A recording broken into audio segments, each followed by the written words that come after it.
Sœurs et frères dans le Christ, bonjour et bienvenue à cette méditation en ce mercredi de la 20e semaine du temps ordinaire. Le texte de l'évangile que nous lisons aujourd'hui nous parle de ce que nous appelons souvent la parabole des ouvriers de la dernière heure. Je vous invite à aller lire le texte comme d'habitude. La méditation n'empêche pas qu'on aille au texte directement. La première chose que nous pouvons tirer de ce texte est le début même, quand il nous parle et nous dit que le maître, le patron sort et va chercher les ouvriers lui-même, qui représentent Dieu en fait. Ce qui est important, c'est quoi? C'est qu'il fait comprendre qu'à chacun qui trouve sur la route à une différente heure, il lui dit, viens travailler dans ma vigne. Le texte nous fait comprendre que, quelle que soit la situation de ta vie, quel que soit ce que tu penses, Dieu donne toujours une seconde chance. À n'importe quel moment de la vie où il sort, il te trouve en route, il te donne la possibilité de te refaire, de refaire ta vie. Ne perds pas l'occasion, ne perds pas l'espoir. Dieu donne toujours une possibilité de gagner sa vie dignement et d'avoir quelque chose pour vivre. La deuxième chose est liée à l'attitude des ouvriers de la première heure. Quand on les paye de la même façon, on leur donne la même paye que les autres, ils pensaient qu'ils auraient eu plus.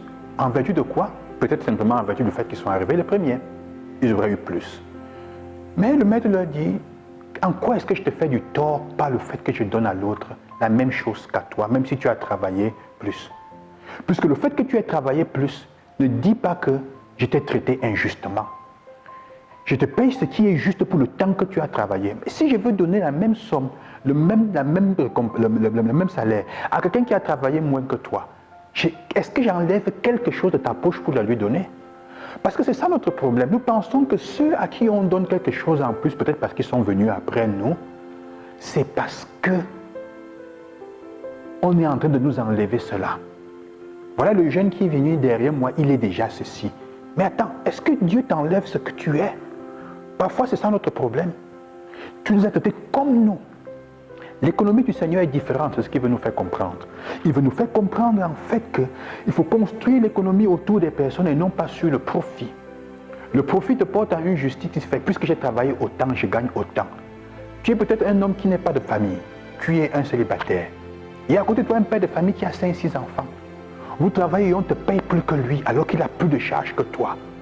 Tu vas vivre au-delà de ce que tu as, avec plus que ce qui n'était nécessaire, alors que lui n'a même pas le nécessaire pour suivre ses enfants, pour faire gagner la vie de ses enfants. Est-ce que c'est juste?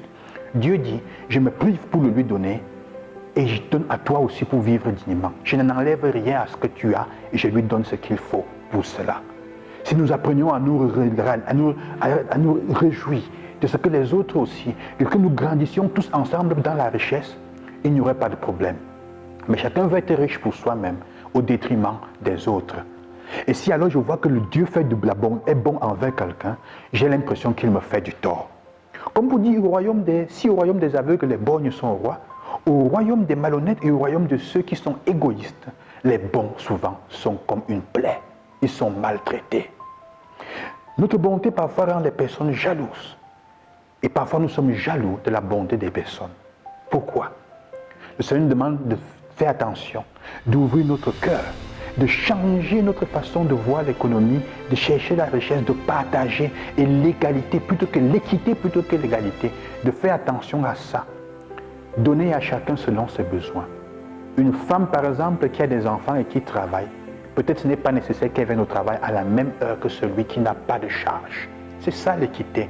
On n'enlève rien à ce que tu as, parce que tu es capable de faire ce travail de cette façon, et on donne à cette femme ce qui est digne pour qu'elle vive en paix. C'est difficile de comprendre. Demandons au Seigneur cette grâce de comprendre nous aussi. Et allez, pour finir, lire le livre des juges, de la première lecture, qui est très intéressant sur la façon de choisir ceux qui nous dirigent. Que le Seigneur vous accompagne, qu'il vous bénisse. Gloire à Jésus-Christ et bonne journée.